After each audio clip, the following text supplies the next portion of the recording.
Bonjour tout le monde, on se retrouve aujourd'hui le 24 janvier 2022 pour la journalière. Comme vous pourrez le constater, on a un BTC qui tourne dans les 35 300 $ plus ou moins avec une baisse de plus ou moins 1% depuis hier et une Bitcoin dominance qui continue à monter dans les 42,66% et un crypto Fair and Greed qui est toujours dans l'extrême fear aux alentours des 13. Pour la journée d'hier, vous pourrez constater qu'on a liquidé un peu plus de 66 millions au niveau du BTC. Et que nous avons un maximum price pour demain à venir chercher aux alentours des 35 000 $. Donc je pense qu'on va avoir une journée plutôt calme au niveau du BTC aujourd'hui. Vous pourrez constater également au niveau de Glassnode que pour le moment, les gens commencent à vendre à perte, qu'il y a eu déjà pour plus de 2,5 milliards $ vendus à perte au niveau du BTC. Donc voilà, est-ce qu'aujourd'hui il y a assez de personnes qui ont capitulé? Je ne pense pas, je pense qu'on risque de faire encore une dernière jambe baissière. Pourquoi? Comme je vous l'ai dit, il y a encore trop de personnes qui rentrent en effet levier sur le marché. Au niveau order flow, vous pouvez voir qu'au niveau 1 heure, on est plutôt en train de ranger depuis le 21 janvier maintenant. Donc ça fait 3 jours qu'on range plus ou moins. Avec un ratio long short de 67% de long pour 32% de shorter. Donc là voilà, on commence à s'équilibrer tout doucement. Même si j'aimerais bien voir les longs toujours continuer à descendre. Ça veut dire qu'aujourd'hui, pour moi, il y a encore trop d'effets leviers qui rentre sur le marché, donc j'aimerais bien avoir une correction beaucoup plus importante et le ratio short qui monte, ce qui permettrait de nous dire qu'un bottom serait en train d'être posé, mais pour moi ce n'est toujours pas le cas aujourd'hui. Nous avons des fundings qui sont légèrement dans le négatif, voire dans le positif ce matin. J'aimerais bien là encore une fois les voir saigner pendant plusieurs jours et qui se mettent en concordance avec les spreads, tout simplement. Passons au SP500, comme vous pouvez le constater, ce matin on est en légère hausse depuis la réouverture de plus ou moins 0,70%. Maintenant, voilà, on a cassé ce canal haussier et ce biseau ascendant à la baisse. Généralement, ces biseaux ascendants sont toujours cassés à la baisse. Donc, on a une probabilité de revenir rechercher les 4260 points et liquidation en même temps. Donc, pour moi, c'est une légère correction avant de pouvoir plonger un peu plus et entraîner, pourquoi pas, une chute aussi au niveau du BTC un peu plus importante.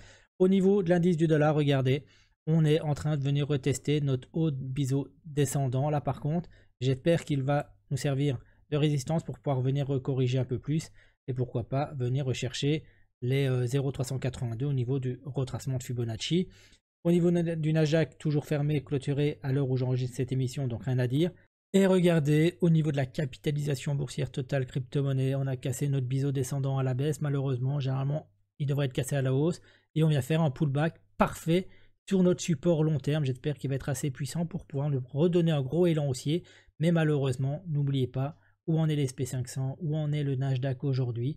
Donc pour moi, une correction plus importante est possible avant une grosse remontée derrière. Pourquoi pas? On a exactement la même chose au niveau de la capitalisation boursière avec exclu le BTC.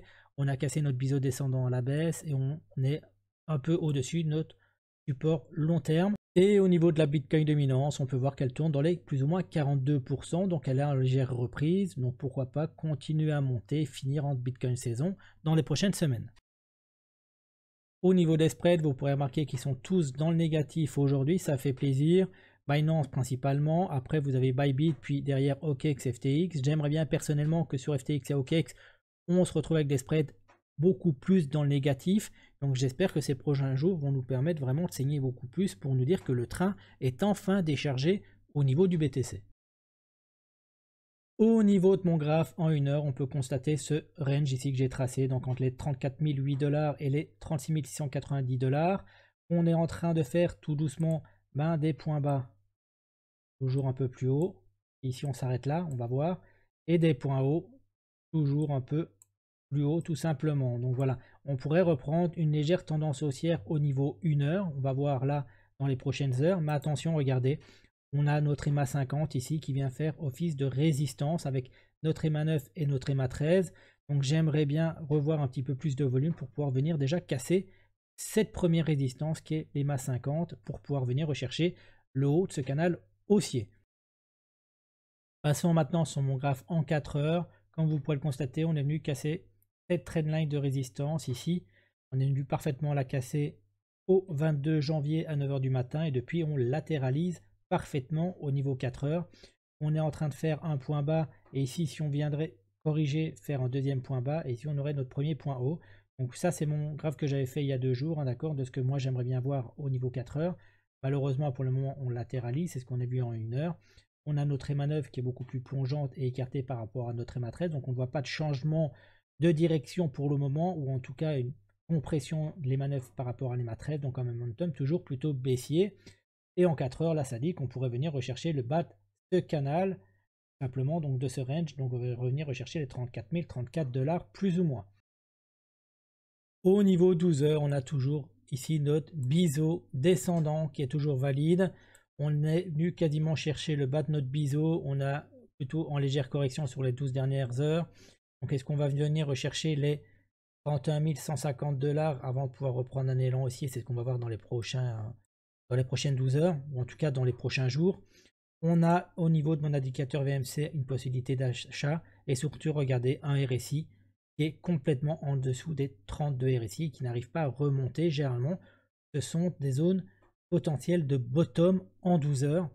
Si vous regardez bien par rapport à tout ce qui s'est passé au niveau du BTC. Maintenant attention, moi je n'écarte toujours pas une correction, comme on va le voir tout à l'heure en daily, de plus ou moins 17%. Donc ici encore une correction minimum au niveau 12 heures de 8 à 9%. On va refaire une petite mèche, c'est dégueulasse, donc de moins 14, moins 17%, mais on va voir ça en daily. Nous voici en daily où j'ai beaucoup de choses à vous dire sur ce graphe-ci. Regardez déjà, premièrement, on est ici sur ce gros support sur les volumes Profam que j'avais déjà dessiné depuis au minimum 10-15 jours. Regardez, on est venu parfaitement mécher dessus et pour le moment, il nous supporte. Attention, s'il venait à céder, on irait directement à 30 000 $, ou en tout cas dans les 29 000, 28 000 à 30 000 $, chercher les liquidations. Donc moi, je n'écarte pas aujourd'hui une grosse mèche baissière pour venir chercher liquidation avant de pouvoir repartir à la hausse. Donc ça ferait flipper beaucoup de personnes et ça permettrait encore de récupérer les dernières liquidités au niveau du BTC si on repartait en tendance haussière. Autre chose importante, regardez, ici on a notre dite cross que j'ai déjà tracé. Regardez, la dernière fois, au moment où on est venu la casser, notre EMA 50 est venu casser notre EMA 200, on a eu 3-4 jours avant de faire vraiment cette jambe baissière. Là regardez, on a pris un peu plus de temps, on a pris, donc c'était le 13 janvier, on est venu faire nos grosses jambes baissières le 21. Donc en 8 jours, on est venu faire cette grosse correction, chose qu'on a eu ici. Donc maintenant, pour moi, on risque de monter légèrement, donc faire encore une mèche assez dégueulasse pour venir chercher liquidation, ranger pendant minimum un mois avant de pouvoir reprendre une tendance haussière, en sachant qu'aujourd'hui, les liquidations, comme je vous le répète depuis un moment, elles sont toutes au nord.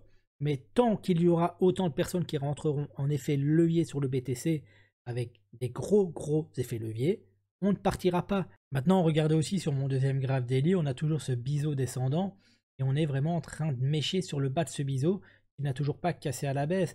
Donc aujourd'hui, pour moi, on a une probabilité de pouvoir peut-être faire demain, hop, quelque chose comme ceci, avant de pouvoir revenir rechercher le haut et pourquoi pas le casser et commencer à ranger tout simplement. Donc aujourd'hui, je ne vois pas ce biseau descendant cassé à la baisse, mais je le vois plutôt cassé à la hausse, en sachant que, regardez la dernière fois, on est venu faire une mèche très dégueulasse de plus ou moins, on va dire ça comme hop, de moins 22%. Donc aujourd'hui, pourquoi on ne pourrait pas faire une mèche plus ou moins ici, hop, de moins 20%, vous voyez, moins 20, moins 22%, venir chercher les liquidations et après de pouvoir repartir. Voilà moi ce que je privilégie personnellement. On peut aussi très bien, si on fait cette mèche, hop, on fait ça, on va chercher liquidation, on revient et on range comme ça dans le biseau, tranquillement, pendant 15, 20, 30 jours, avant de repartir à la hausse. Moi, je vois quelque chose plus ou moins comme ceci. Ça concorderait avec le dernier cycle ici. Maintenant, attention, chaque cycle est différent. Ce sont simplement mes analyses que je vous mets à disposition. Je ne suis en aucun cas conseiller financier. Aujourd'hui, pour moi, on risque encore d'avoir une jambe baissière pour faire flipper totalement le marché au niveau du BTC. Maintenant, en weekly, par rapport à mon premier graphe, vous pourrez voir que malheureusement, pour le moment, on est en train de perdre cette zone-ci que je vous avais dit par rapport à ma courbe de croissance logarithmique au niveau du BTC.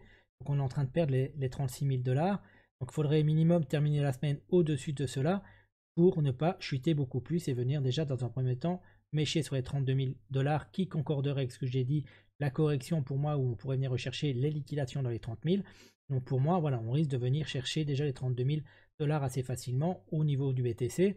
Et sur mon deuxième graphe weekly, regardez, on est encore dans notre biseau descendant, on est parfaitement sur le bas de notre biseau. Donc pour cette semaine, il faudrait clôturer entre les 34 230 et les 41 070 $ pour que notre biseau soit toujours valide sur cette progression. Maintenant, rien n'empêche d'avoir, comme je vous l'ai dit tout à l'heure, une mèche comme ceci. Hop, venir chercher liquidation, c'est la mèche qu'on a eue ici. Donc pour moi, on peut avoir une mèche comme ceci sur la semaine, revenir rechercher notre biseau, et après latéraliser un petit peu pendant quelques semaines dedans avant de repartir sur un gros élan haussier. Donc moi, aujourd'hui, je privilégie au niveau du BTC, en sachant, je répète une fois, je ne suis pas conseiller financier, et il y a encore aujourd'hui trop de personnes qui rentrent en effet levier sur le marché en longue sur le BTC. Voilà, cette analyse est terminée. Je vous souhaite à tous et à toutes une excellente fin de journée et à demain.